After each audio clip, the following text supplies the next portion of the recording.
That's a good name. You're gonna have a really, really bad time, sir. This shit. Let me up. You're gonna have a real bad time. Hey everybody, welcome back. Let me sing you a little song. Is that okay with you, Jessica and Haley, if I sing a little song? Let's hear it. Oh, bad decision. You made it to the show. The Retireholics know that you love us so. And why wouldn't you? 'Cause we are a handsome crew. Yeah, no. Welcome everybody to another episode of Retireholics. My name is Jay Dizzle. I'm joined by Silent J, Nerdy Chad Johansson, and the one and only everybody's favorite Retireholic Robe guy. Welcome everybody. Let's get it going. Don't forget, we're going Chapter Champion, old school style. So that's in play. Congrats to last episode's winner, Webby. Sorry, Webby, we didn't get you anything. That's because your broker dealer sucks. A little housekeeping I figured out last night. Retireholics, the audio only podcast, like on all the podcast apps, is happening again. I had no idea this was happening. But so the last few episodes have been going up there. I guess that's Brandon. I don't know. But if you like us in the audio only version, and I don't know why you would, it's happening and it's going. Like every episode, we have to intro our guests. And there's nobody better to do that than Justin McNeil. Justin, take it away. I hate to tell you, buddy, but anybody's better after that little song you just sang there. Sorry. Careful, buddy. I know he does control my livelihood. Well, we are certainly classing up the group today. Thankfully, I think this is our first ever 6-seater. Today we are joined by what? No, okay. No, anyways, Lies. You tell lies. I do. Anyways, today we are joined by two ladies. One is a native Houstonian, a proud Oregon State University stepmom, a dog mom, a road trip enthusiast, and a partner at BPG, son of a bitch, Wealth Management. The other is a Portland, Oregon local, avid gardener, national park explorer, and debt-free living advocate and advisor at that same group. Ladies and gentlemen, please welcome Jessica and Haley Porter. God. Hello. Thank you. Remember the good days when Justin used to make shit up? I feel like that was all accurate. Were you just I being tried it. You guys fucking call me out. What am I supposed to do? I liked it better when you made up shit. He used to do stuff like, and Jessica won the rollerblading Oregon contest back in, anyways. There's no pleasing you. We don't usually do this. We usually like to just kind of get right to it. But given that the 401k girls is kind of this new thing that's catching fire and everyone's talking about, I thought you could kind of introduce what the hell it is. I saw it and I was like, oh shit, is this some kind of cool podcast? I like these marketing things they're doing on LinkedIn is where I saw you guys. So I immediately went to find the podcast and listen. And I'm like, nope, it's not a podcast. So I dug a little deeper and it's something different. You let everyone out there know what the hell is this? What are you doing? That's a good question. Thanks, Steve. So I think to explain it, I'll start with the concept of it, which was Haley and I are both retirement plan advisors. Her and I head up the retirement plan department at BPG Wealth Management is what our firm is called. Keep talking, but you owe us one. I did. Business planning group. It counts when it's a name. I'll take my sip from my here if you can see it. Put it right in front of your chest. Put it right here. What is it? What's in the cup? Oh, they got their own mugs. They got their own mugs. We don't even have mugs, dude. Jesus. We had mugs 8 years ago, motherfucker. Sorry. Jessica, and then we gave them to people. Yeah. There's vodka in here. Okay. Nice. Perfect. Perfect. So Haley and I have been to enough conferences and industry events to recognize that two women managing a retirement plan department is a unique thing in our business. And we both have the same last name. We're not related. Everybody thinks we're sisters, but we sort of sat down and said, this is unique. We have to do something with this. And so it kind of came from two places, which was this is a little bit different. And the second was accessibility. We do a ton of 401k education, employee meetings, workshops, and there's a lot of questions people have, and there's a lot of places to go that aren't necessarily the right places to go, like your TikTok financial advisor. And so we really just wanted to put together something that's really, for us, started as kind of a social media campaign, which is just creating something that feels a little bit more interesting, something that feels, if 401ks, I mean, for us maybe, but for most people, not that fun of a topic. And so we wanted to make it a little more interesting. And again, just something that's really easy and accessible, quick tips for somebody to go to ask questions. And the delivery would be like the platforms like LinkedIn, Instagram, that type of stuff. Yep. Okay. That's exactly right. Yeah, but done by people who actually know what they're talking about. I want to talk about finance and TikTok later because there's a new segment I want to add to the show, but I digress. We'll save it for a little bit later. Very cool. The idea of someone in our industry getting together and trying to talk about the things that we do in a fun and kind of engaging way that's not suit and tie is a novel concept. I wish we would have come up with something similar to that, but good ideas. My joke didn't land. It fell flat.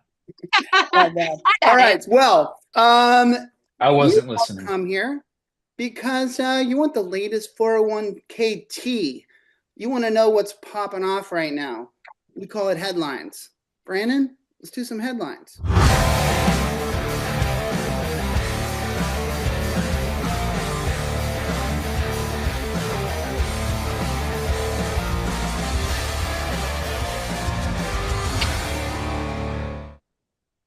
This one comes from benefitslink.com. And by the way, I don't mention them enough. They are not the most polished looking media group. It looks like the thing was made in 1991, but it's a great place to get retirement plan and 401k information. By the way, anytime we hire someone at our firm, I recommend that they sign up for their email blast because these people really seem to tap into the industry. So anyways, I never give them enough credit. Benefitslink.com. I apologize for this article. This one's a little third-party administrator deep. And so we'll touch on it quick and we'll move on because I know a lot of you aren't third-party administrators, but I'll drink for this. The title of the article is ASC partners with Pension Pro to exponentially enhance, efficiencies for TPS. Oh, I just did it, damn it. Exponentially enhance efficiencies. Who's writing that shit? Here's the deal. I don't know what they stand for. Do you know what they stand? Actuarial Consulting Services, I think. No, Actuarial Services Corporation. Whatever it is. Here's why I brought this up. I like that they're partnering with Pension Pro because I would say that Pension Pro is a somewhat forward-thinking, kind of more evolved technology than a lot of the technology that third-party administrators use. So I think they're doing really well. And I would say that even though our firm uses the aforementioned compliance system, it's a little old school and a little dated. So I appreciate that. But where this caught me off guard was that in 2018, almost 6 years ago or almost 7 years ago, Actuarial Services Corporation purchased Pension Pal, and Pension Pal is a competitor to Pension Pro. So I'm going to kick this right to you, Nerdy Chad, because I know that you are a disciple of the American Retirement Association, and you're one of those little ASPA Kool-Aid drinking guys now. I'll drink this. So you must have your ear to the ground of what third-party administrators like and don't like. Do you think this is Actuarial Services Corporation saying Pension Pal sucks and we need to partner with something that's better, like Pension Pro? Like, what's going on? It seems I think weird. they've realized that they're not going to create a profit margin on their purchase of Pension Pal. And they're looking and saying the vast majority of our clients are using Pension Pro. And so we need to create some sort of synergy and relationship there in order to keep our clients happy. And So I think when you see like Stacks AI and all these other ones coming out with new technologies. So for those that don't know, it's a customer relationship management software that we're talking Pension about Pro for is, Pension Pro and Pension Pal is. I think that they're looking and saying, in order to keep our clientele before they jump ship and go somewhere else that's building out new technologies for this, we've got to try to appease them with what they're currently using. Hold on longer. Yeah, that kind of sounds like code for what I said, which was that Pension Pal sucks. And so they're looking for something else. Did you know that in 2008? No, I don't. I'm not agreeing with that, JD. Don't pass it over. I think both of them have major holes, but that's not what they're admitting. I think they're admitting that they're not going to be profitable on that acquisition. And in order to keep the existing clients that do make them profitable happy, they've got to start using technologies and embracing technologies that are already being used. Once again, I feel like you're saying the same thing. I'm a paying customer of Pension Pal, and I think it sucks. And the fact that when ASCL Drink bought it, I thought that it was all going to improve a whole lot. And this tells me that I have even less hope and prayers that that stuff's going to improve because they're even pivoting to partnering with a competitor. That's fine. That's great. I've got a question for the 401k girls. In your opinion, outside of Pension Pro or Pension Pal or any of that, how important do you honestly think technology is and the advancement of technology for the future of retirement plan services? Like, we've kind of been dated for a long time. A lot of new things are happening. Are you excited about it? Does our industry need it, or do we maybe not? Go, Haley, because Jessica took the intro. We'll put you on the spot. I mean, the world is constantly improving in their technology. Things are getting better and more streamlined, and the industry is going to need to keep up with that too. I can think of a few websites off the top of my head that could stand for some improvement. And obviously that's what the participants are going to be looking for too. Jessica, when you look at like record keeping technology, and we'll dive deeper into your guys' business model a little bit later, but financial wellness technology, I mean, do you feel like our industry is lacking right now, or when you step in, you feel like, no, we're pretty good? I think it's pretty good. I definitely think a lot of record keepers and TPAs are embracing a lot more technology. I think we have to be careful though, because it's really important to keep up, but I also think you can go too far and make things more complicated than they need to be. And I think if you're going to have the best retirement success, you need to make it easy for participants. It needs to be simple. It needs to be intuitive. So I think the technology needs to be there, but I think it can be really easy to take it a step too far. I actually think that that's really well said. Technology isn't always the answer to everything, right? I mean, sometimes it takes people and hard work and experts and this and that. But Chad, I liked what you said about Stacks.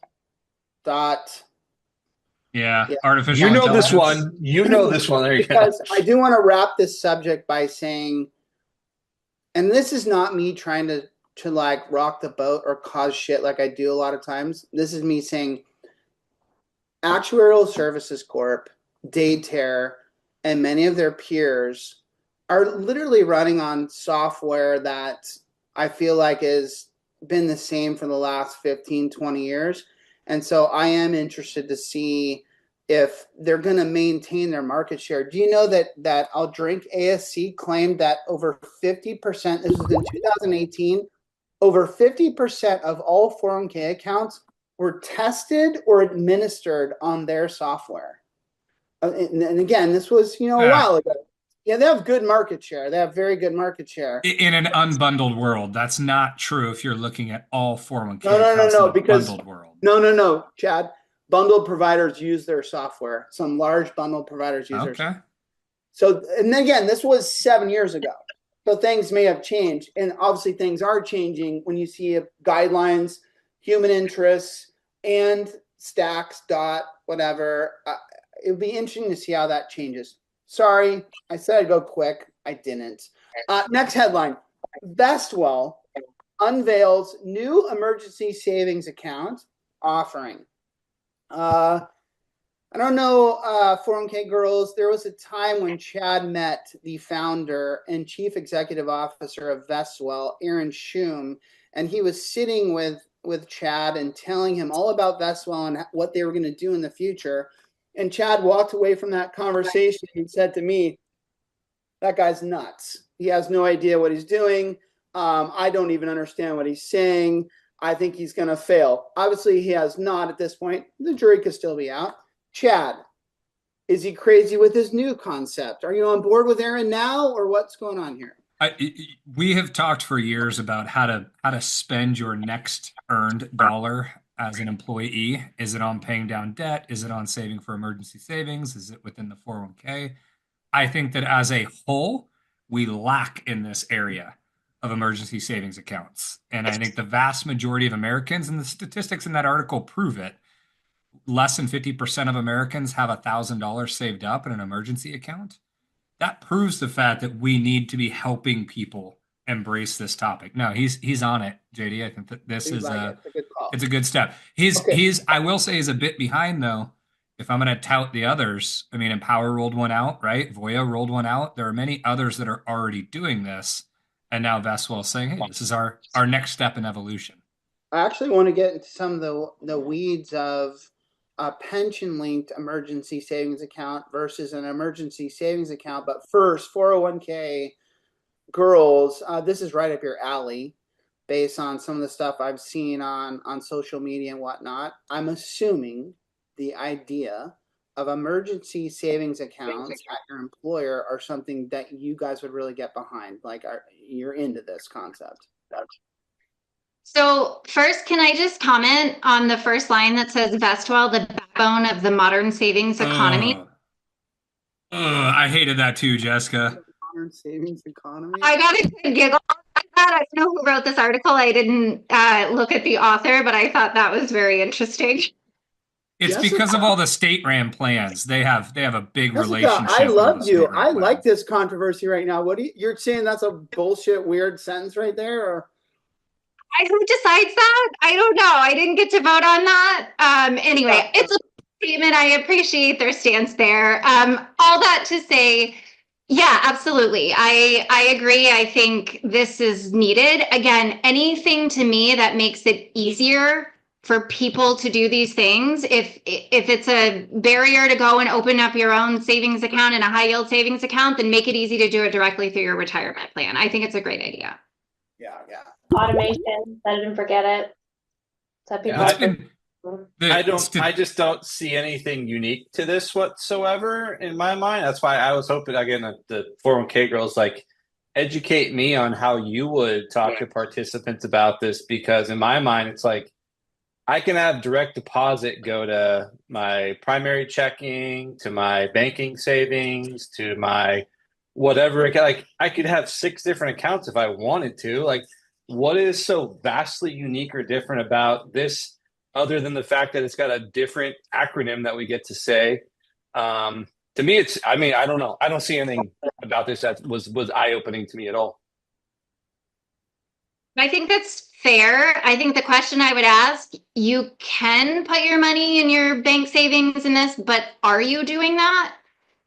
And me personally, I'm a saver, so don't ask me personally. I speak for the masses, and I know that nobody is, because apparently we have statistics to back that up, which I understand. Yeah, and I think that it's on the same platform as your 401k, so you're viewing it all in the same place, accessible. Yeah, your bank's not going to have an advisor telling you to do this generally, but your 401k plan probably is, and they can coach you and tell you. And it also comes directly out of your paycheck. You're not thinking about it, like Haley said. It's all in place. And did I see something in there that your employer can also put money into this as well? So you could almost have like a matching arrangement for like savings? Is that what I saw? Yeah, there was a sentence that said employers can contribute directly, and then that's customizable, is what Aaron was talking about. That has to be non-deductible. That to me, again. Yeah. So hang on. Sorry. I want to, Mark, you finish your point, and then I'm going to take the technical stuff to Chad. Oh, okay. Thanks a lot, buddy. I appreciate the at least you're honest. Do your little fluffy bit, and then let me get to the details with Chad. My fluff is now gone. You've now ruined it, JD. Okay. Sorry. All right. There is a PLISA and there's an ESA, and I'll drink for both. Okay. So Secure 2.0, which is not, by the way, an acronym, has the pension-linked emergency savings accounts. And this is where you have this 2,500 limit. You can actually even automatically enroll your employees in this program. And if the employer contributes, it actually is, it goes into the 401k plan. Kind of similar to the college tuition payment type of thing. Whereas I don't believe that this is what Aaron Shum and Vestwell have. I believe that theirs is simply a emergency savings account that is after tax, and then somehow the employer could just put some money in for you as well. So it's very, very different. Now, someone correct me if I'm wrong out there, but very, very different. Now, there's this debate out there, Chad, about the Secure 2.0 backed emergency savings accounts and then just the non-emergency savings accounts. And apparently the nons are winning because they're a little more flexible, a little more loose. There's not a lot of issues with them, where the secure backed ones have some rules, obviously, along them. So did you know what I was talking about there? Does that make sense? And where's your take on all that? No, I think the reason why I'll say the non-secure endorsed ones are winning, in my opinion, is because they're easier at this stage. It's more widely spread, it's accessible, whereas those complying with the rules and I'll say the regulation around the secure side of things, it's difficult. When you look at all the provisions that came out with secure, most record keepers are not embracing all 94 of them yet, and they're pushing them in phases.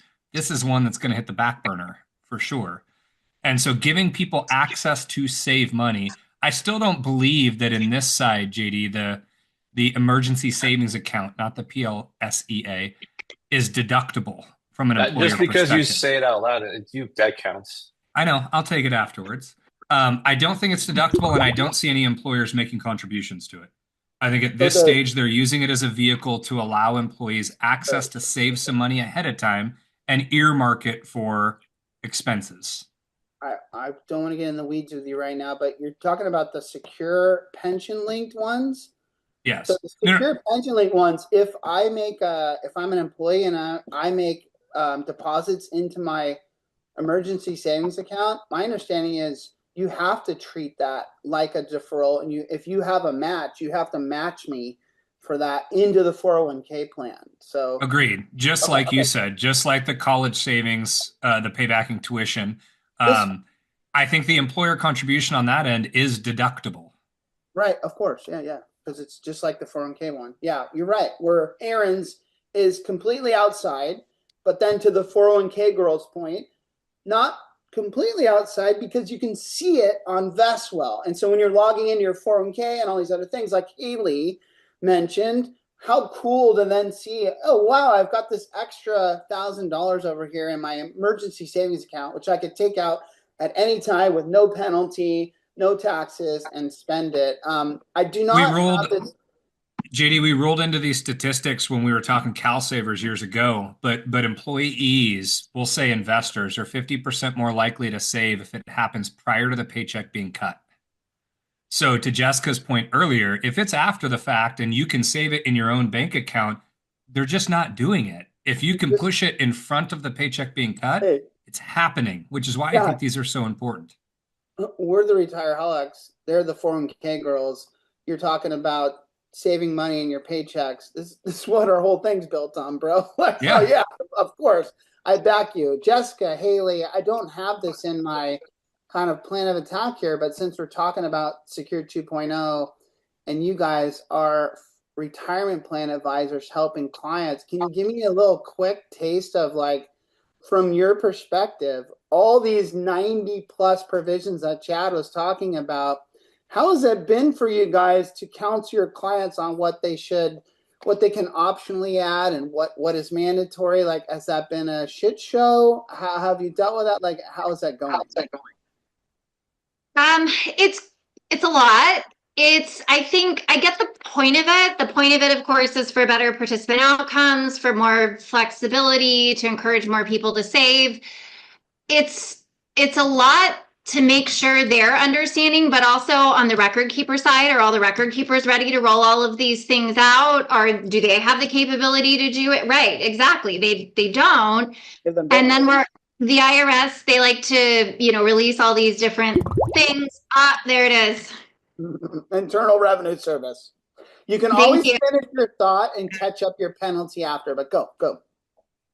They don't necessarily give guidance on how to do it. And so I think it's been tricky for us to work with a lot of people and say, well, here are the rules, but we don't quite have the logistics on how it's done. Luckily, we've had some grace periods. Luckily, we're working with third-party administrators that have helped us out a lot here. But it's definitely tricky, and it's definitely been a lot for us to kind of help them navigate through it. The nuances of it all, the details of it all. It sounds great on surface, and in a little highlight from your record keeper, that's 2 sentences, and then your client's like, well, wait a second, like, how does this work, or how do we do this or that? And then another great point, Jessica, is a lot of these record keepers, even though these provisions are executable now, they don't have their technology set up to deal with it. So the client's like, I want to do this. And you're like, okay, great, let's do it. And then your record keeper's like, we can't do that yet. There's no way to do that. And you can't blame them for that. The investment to make all of these changes. I sent out a request for information this past week to all of our major record keepers around self-certification for hardships. And essentially what I got back from most of them is like, we're not there yet. We're focusing on the far more important things. We'll keep the normal process for hardships in place, and we'll move to that at some point. We're thinking Q3 of this year, maybe Q4. But it's a lot on them. It's a lot of money. It's a lot of investment, which is why we've seen One America get eaten up, Mass Mutual get eaten up. A number of other small record keepers are starting to get purchased because they can't put the money into building out the technology for these changes. Well, I don't want to be super pessimistic. The Chicken Little, the sky is falling, but a lot of these provisions are not being understood by small and medium-sized companies, and I think the jury's still out, or we're still going to find out how many of these companies are screwing this up. Long-term part-time employees, all kinds of stuff. The shit's going to hit the fan over the next 2 years, so it'll be interesting. And so I back Jessica in that. I love the intention of Secure 2.0. But sometimes Washington just screws up the details, and they might be causing a lot more harm than good in a lot of these areas. But makes it fun for us to talk about. As I was running around the Vestwell website, trying to figure out this emergency savings account stuff that they had, I stumbled into something, and I just want to share it with everyone listening in. There was this solution, and if you go to their solutions, there was something called Gratify. And I was like, Gratify? What the fuck is Gratify? Turns out that Vestwell, they're John Pierpoint Morgan. Was that his name? Help me out. I think so. Is part of their investors, and they had bought something that was for like billions of dollars, and in it was this other company, Gratify, that I think had a value of like 30 million or something like that. Someone fact checked me, and they kind of sold it to Vestwell because they're an investor of them, John Pierpoint Morgan. So somehow they kind of like said, hey, you guys can have this thing. And it's a financial wellness tech. Again, that was valued at about $30 million. And so I didn't know this. And this happened several years ago. But Aaron Schum and Vestwell have a wellness thing that they kind of own. They do own, not kind of. And it's called Gratify. So go ahead, people. Go on the internet. Check it out. It's there. I know nothing about it, but that's that. Jessica, Haley, we are Neanderthals. We're basically 401k cavemen. We play a game where we spin a wheel, and if it lands on our name, we have to drink a Smirnoff Ice. We have to pound it. So Brandon, let's spin the wheel of ice. The wheel of ice, the wheel of ice. New wheel. Please don't be mean. It is. Chad, why don't you ask the 401k girls something you want to ask them? Because you know it takes me a while to do this. Ooh. Can I push you into a question that might make you a little uncomfortable, which would be from a provider standpoint? Who are you all seeing doing a good job that you would position to a client as being a good resource? You're like a record keeper? Yeah. All right, you're gonna call us out. We're gonna have to answer the question. It's got to be good conversation. That's the point. If you two are doing this business as we know you are, you have an opinion here. You're not wrong. I'll let Haley weigh in too. I would say just kind of off the top, Empower and Boya have been really good partners, and I think really committed to technology and developing their platform. Generally pretty smooth experience for participants and the plan sponsors, and we have great local representation for both of those guys. Well, it just so happens that I'm about to talk about Empower. And I don't think you two are going to like it. Brandon, the next headline. I'm kidding. We all know Empower. I'm going to fight this one because I'm good with it. The next headline comes from wealthmanagement.com, and it's called Empower's Wealth Unit Gross Assets 29% of 401k rollover capture. The way I read it, like the words change, they blur, and then they change and they come clear. And in my mind, it says, the evil empire is steadily gaining control. That's how I read it. I don't know. So Empower Personal Wealth used to be Personal Capital, which, if I remember, I think they bought it for $1 billion. They bought Personal Capital, okay? Everyone stay with me here, okay? Let's take a breath. I usually do that for myself, not you. I run hot. But so at the time of purchase, Personal Capital had assets under management of $12 billion. This was early 2020.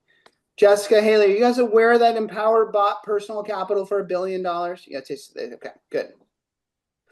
On a recent earnings call, the Great West Life Co., that's the Chief Executive Officer Paul Mahone, and Great West, for everyone out there that doesn't get this, owns Empower. Like that's the bigger kind of parent company. Bragged that Empower Personal Wealth had brought in over $3 billion in net new assets in Q4.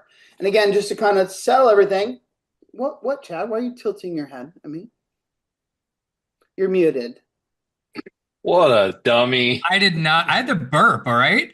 I did not get the net in that, JD. Yeah, net. In the net? Okay. So I was trying to reset everyone.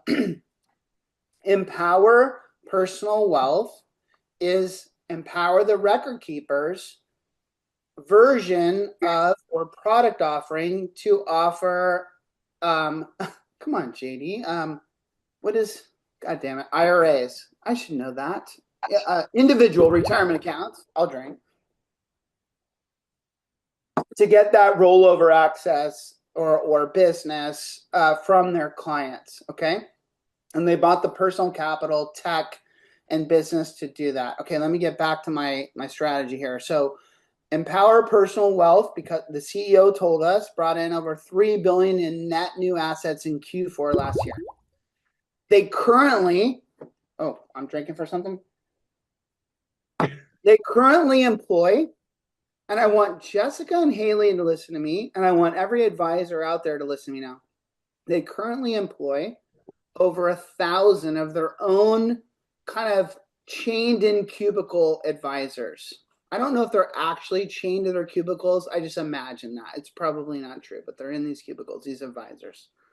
They're actually probably working from home in their pajamas, but who knows? And they're reporting 29% growth, and they now have assets under management of $86 billion. Okay? One more thing. When they bought Personal Capital, now called Empower Personal Wealth, it had $12 billion in assets under management. It now has $86 billion in assets under management. Ballin'. Big time. Okay. Cash rules everything around me. Queen, get the money. Dollar bill, yo. So, Ed Murphy, the guy running Empower Retirement, we've heard him talk about this on numerous things. He says he's advisor friendly. You know, he's only doing this to support you, Jessica, to support you, Haley. Like, these are rollovers you don't want. I'm saying to everyone out there, watch the fuck out. This record keeper that was positioning, JD. Hundreds of millions of dollars off of the clients that you were bringing to them to record keep through these, I'll drink just because I'm pissed, IRA rollovers. Jessica, Haley, any thoughts? Am I a psychopath? Do I need to remove my tinfoil hat? Like, what's going on? I can't speak to that, but I can speak to Empower. I don't disagree with you. And there's definitely been some hiccups in the past for us in them competing with advisors and taking over rollovers. To me, the most important thing, and Haley mentioned this earlier, is local representation. Our local rep, we have a great relationship with. She wants our business. She understands what's important to us. She's going to set the parameters. So we can work around that because of who we have relationship and partnership with. On the whole, I don't disagree with you, and I don't love that they're competing with the people they also need to grow their business. And by the way, Ed Murphy, their leader there at Empower of Retirement, would agree with you, Jessica. He would say, Jessica, Haley, if you want control, we'll give it to you.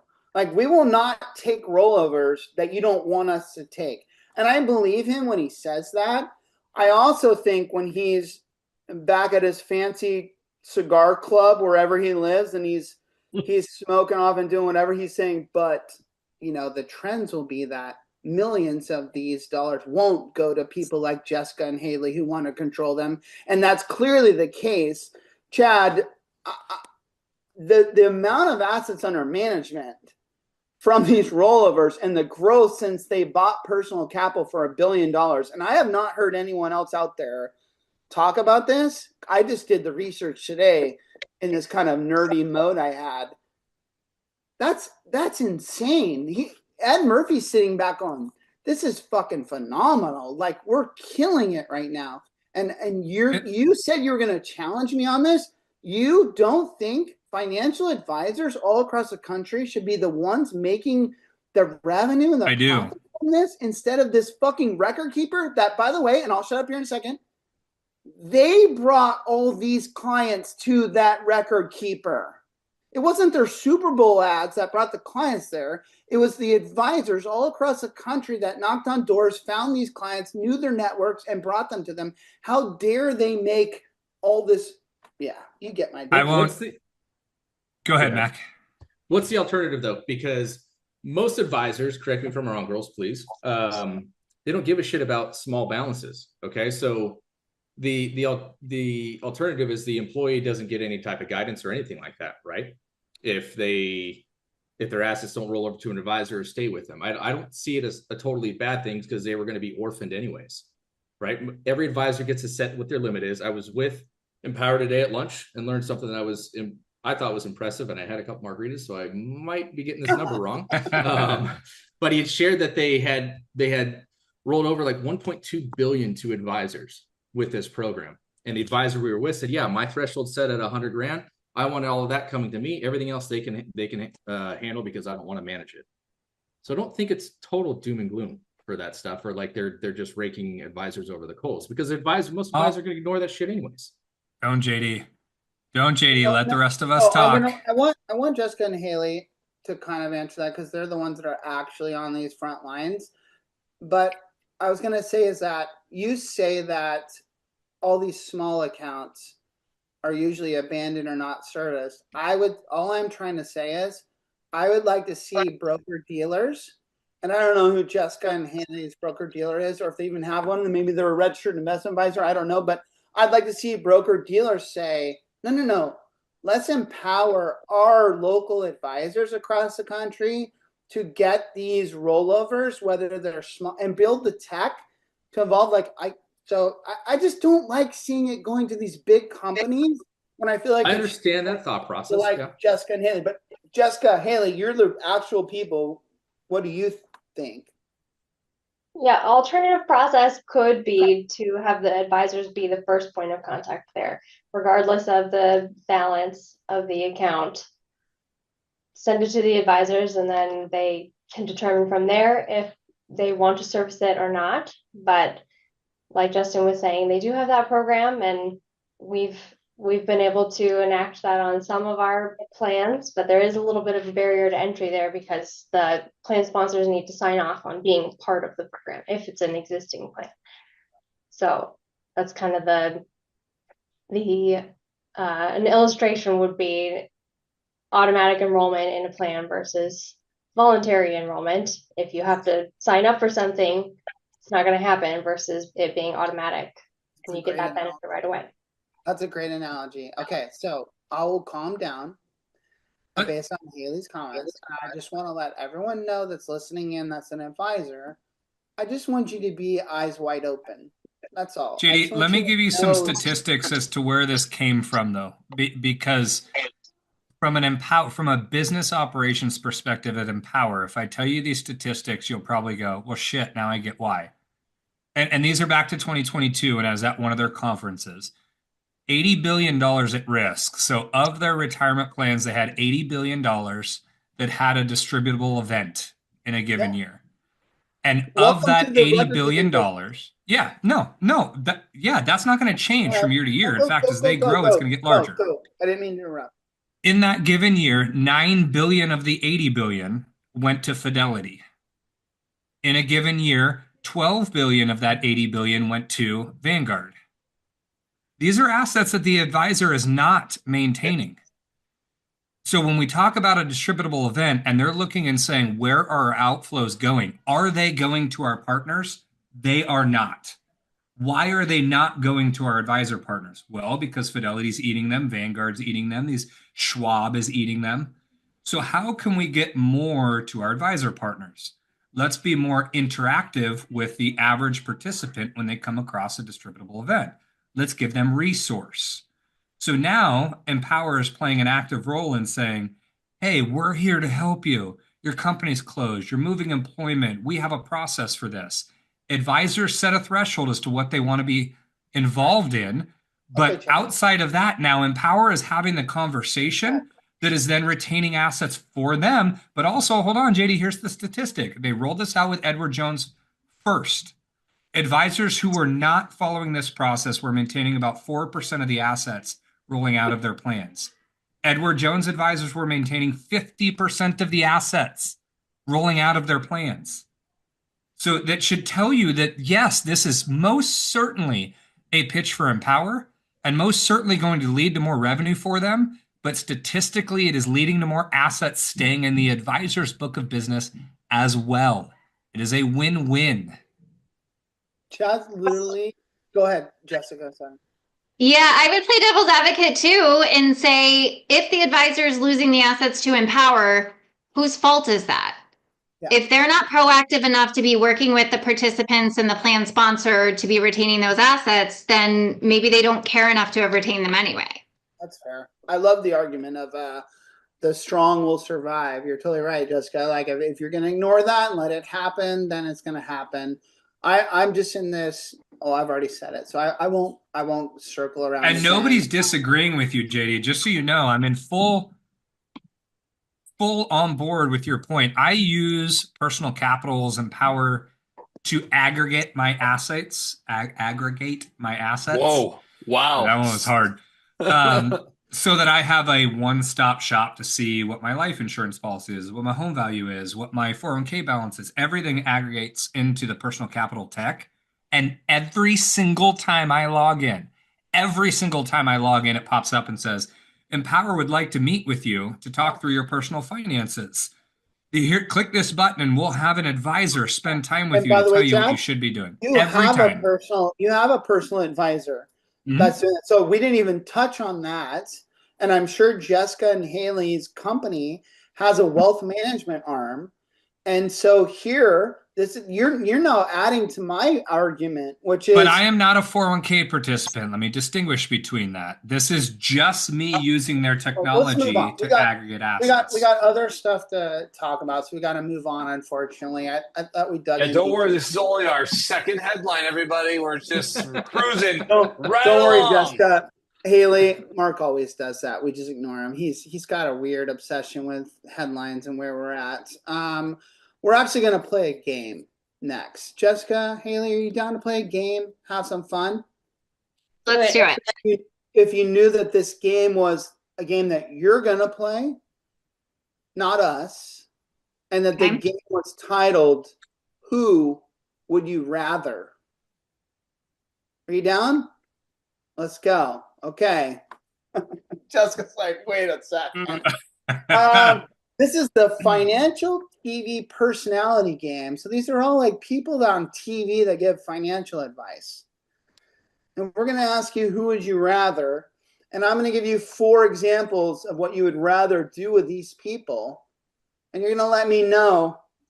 Mark, Roby, do we do each one of them? Yeah. We're going to do each one of them. Okay. So when you look at these people, and I'm sure you know who all these people are, right? Haley, Jessica, say yes. Haley, no? Who do you not know? Orman and Kramer. You don't know Jim Kramer? Okay, Mad Money. Okay. That's okay. There it is. Right here, right now. Let me give you some context then. Jim Kramer is on I'll drink, CNBC. He does this Mad Money concept. It's gone on for fucking 2 decades. Where he tells you what stocks to buy.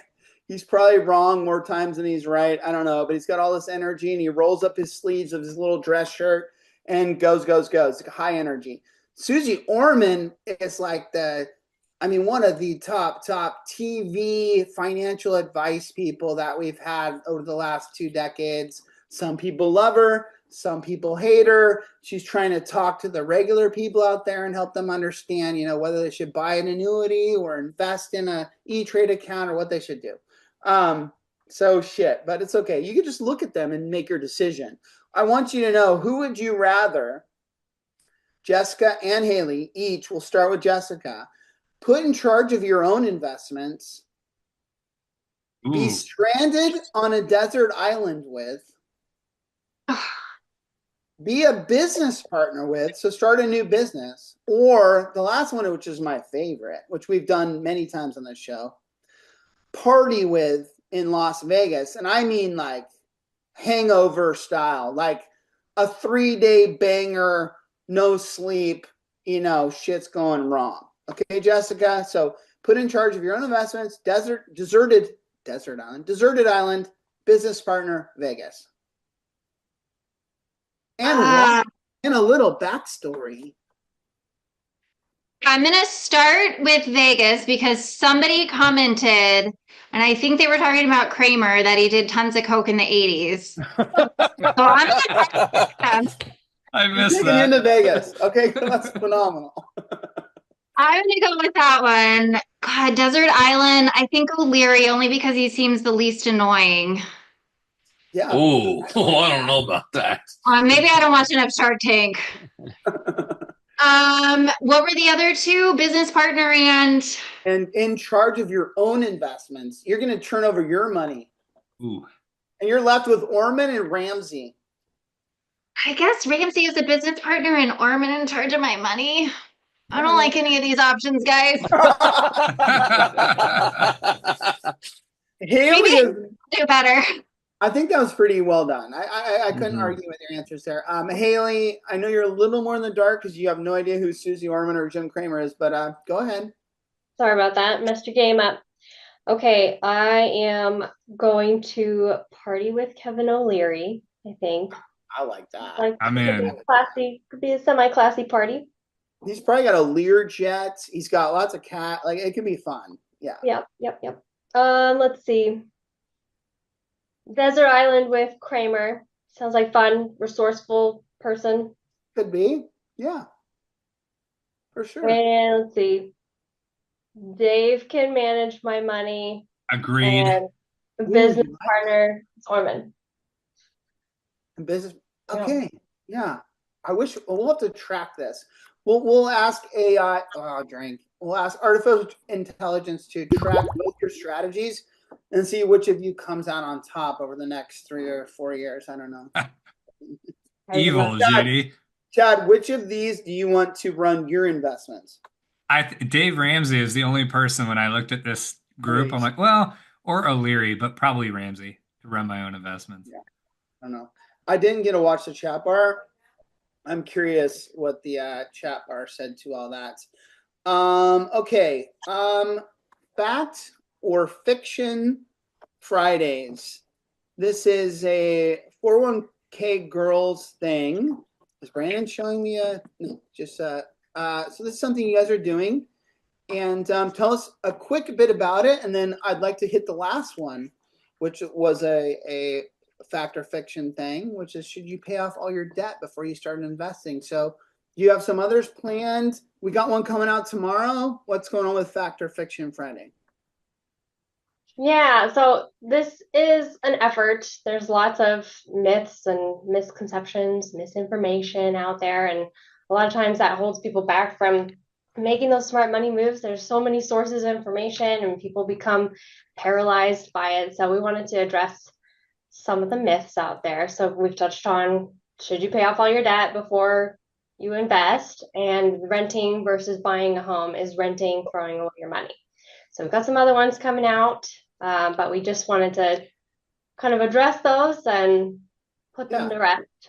I had served up the and pay off your debt before you invest, but I like the rent versus own one. So I'm going to pivot here on this one and get Jessica and Haley's thoughts on this, because I live in California, and obviously I'm fortunate enough to own my own home and several Lamborghinis that I park outside of it, but I have a lot of nieces and nephews and kids that are approaching their, young mid-20s. They're starting to have their first kids. Some of them are in their 30s, and I worry about them because they're like, I can't afford a home out here, and they seem to have a lot of stress about it, like that they're somehow not a good human being because they can't. And so, how do you talk to these people? Like, what is the myth?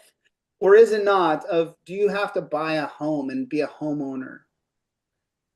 I really like this one because I hate it when people say that renting is throwing away money because you're not building equity. If I buy dinner, is that throwing away money because it's not building equity? It still gave me something that I needed during that time. I'm paying money for a home, for a shelter over my head, for space for myself and my family. It's not throwing away money. You're not necessarily buying equity, but also at the same time, if the roof needs to be replaced or the plumbing goes out or something happens, taxes, all kinds of shit. All right. That's right. That's not on you, right? So that happens. You call your landlord, and I say this as an elder millennial that is renting. And I have this conversation a lot with my clients because you feel like by the time you're not, 35 plus, you don't own a house, you haven't checked the box.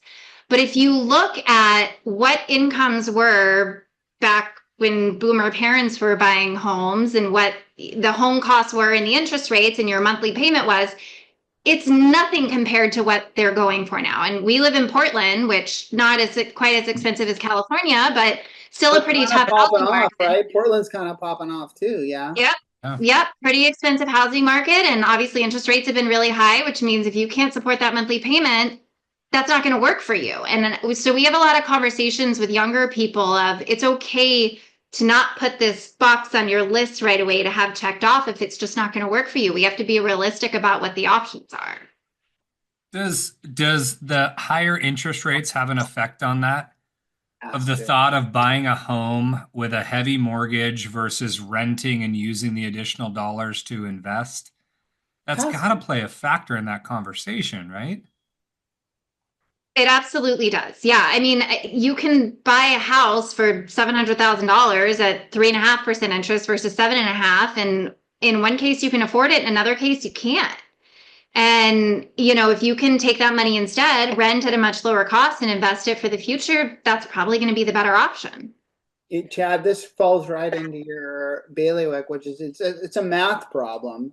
Usually you're doing the math, and I'm sure Justin. What did you just say? Bailiwick.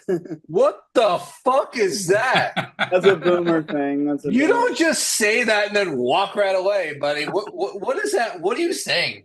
Boomer thing, bro. I'm gonna be 54 in April. I say like old school, words. But yeah, no, it's a math thing, and the interest rates absolutely have an impact. No.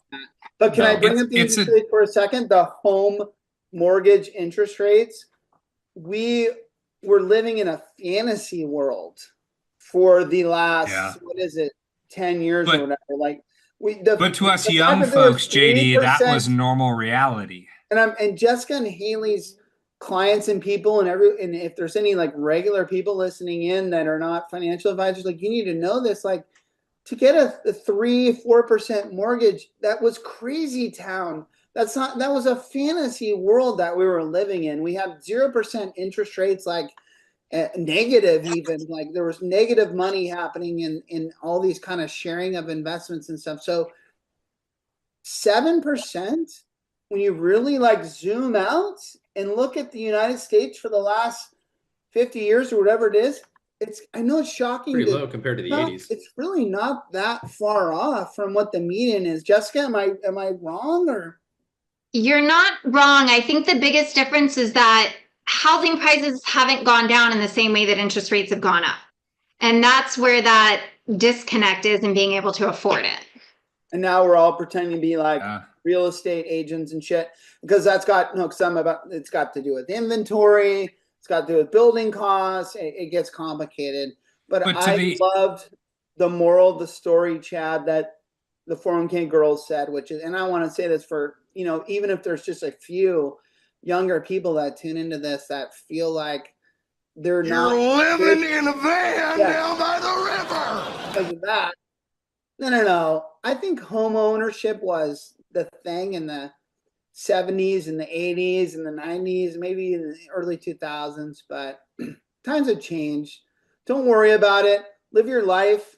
Go make the best of your days and do what you got to do. And you don't feel like a piece of shit if you can't buy a home.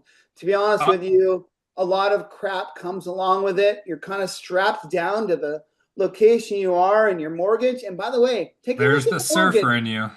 Take a look at a mortgage.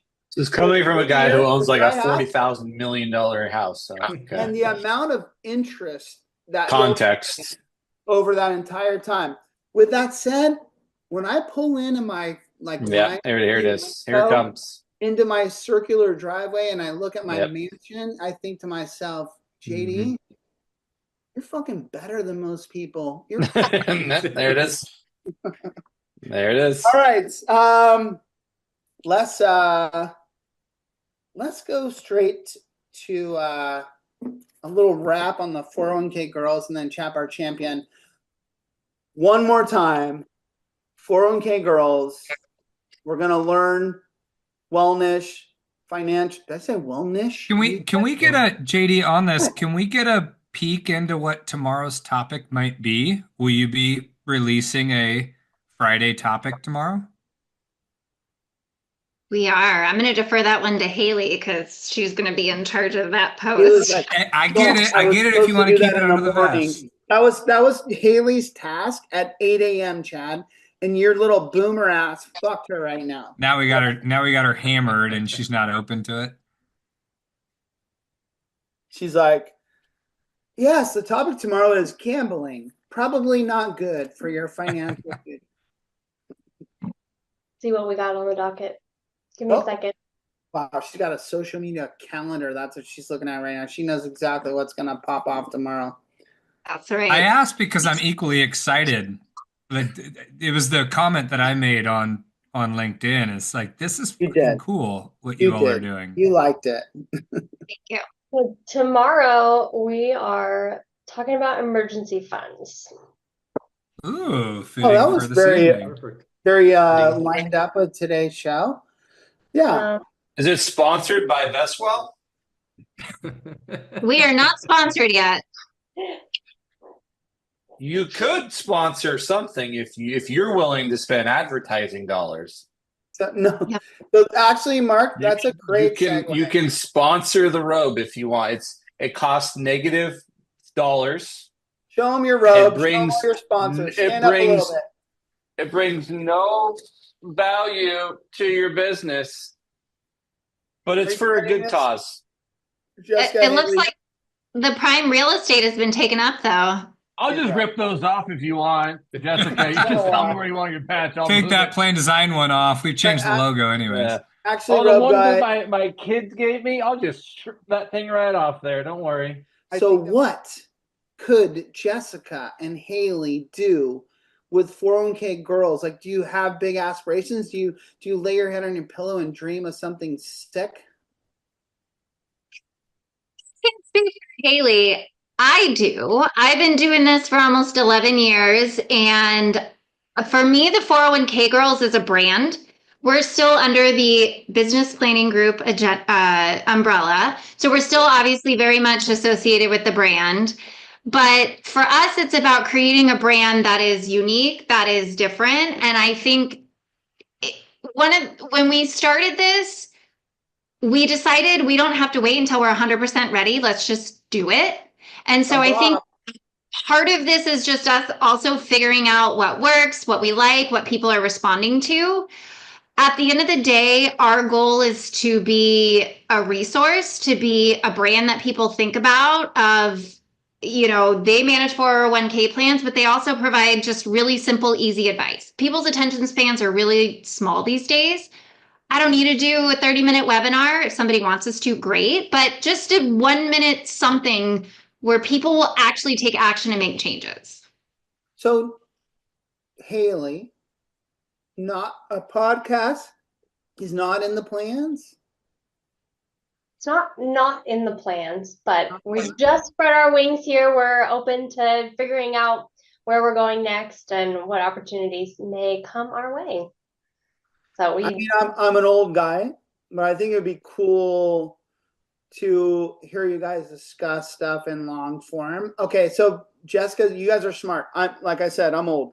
And so we talked about TikTok finance before. And I went to see, as I was prepping for the show, I meant to say prepping and I said preffing, but and I said, they're on Instagram. Yes, they are. Wow, I found them on Instagram. I'm like, are these fuckers on TikTok?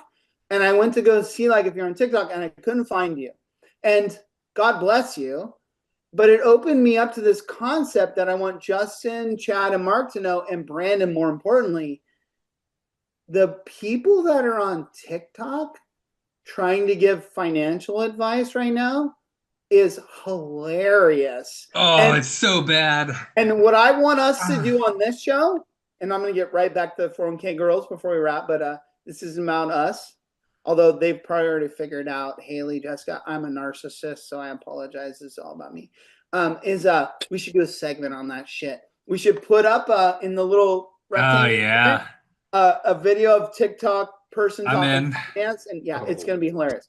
Okay, so, but what Jessica said, come on, JD, bring it back, is that, no, people need snippets. They need, like, And I get it. I'm a father of 3. I've got 2 daughters. One's age 26, one's 22. My son's 20, and like they watch stuff on their phones and they get it in small bits, and they believe the stuff they see. So they need people like y'all doing good content that's actually accurate and that's smart relatable. Yeah, well, that too. Yeah, but I was going for more. Yeah, relatable. Yes, Chad. But experienced and professional. And so I support you in that. And I think if you guys can figure out a way to do that well, that can be great. And if you stand in front of your 401k clients and you do that enrollment meeting, and it's a room of 15 or 100 or 200, to bring that same 401k girls vibe to that meeting is also a win, because how that's happened for the last 10 years is some guy in a boring suit going through a PowerPoint deck. So it doesn't just have to happen on social media. It can also happen in the real world as you guys are delivering this stuff. And I'm not telling you, I'm not mansplaining you. This is your strategy. So I say, you kind of are. Yeah, I was. I say, do it, man. I want to see it happen. I think they already have a strategy there, buddy. None of what you say really affects what they're going to do. It's going to be awesome. Haley seemed a little off base. I wasn't sure if she knew exactly where they were heading. I just wanted to. She was texting Jessica on the side going, can you believe this boomer? Why is he giving us advice? Like, we know what we're doing. Love you guys. All dialed in. Well, thank you. Cheers to that. That's Cheers. Exactly what our plan is. That's what we're doing. And I really appreciate the support. Thank you. Brandon, play some music. Let's go.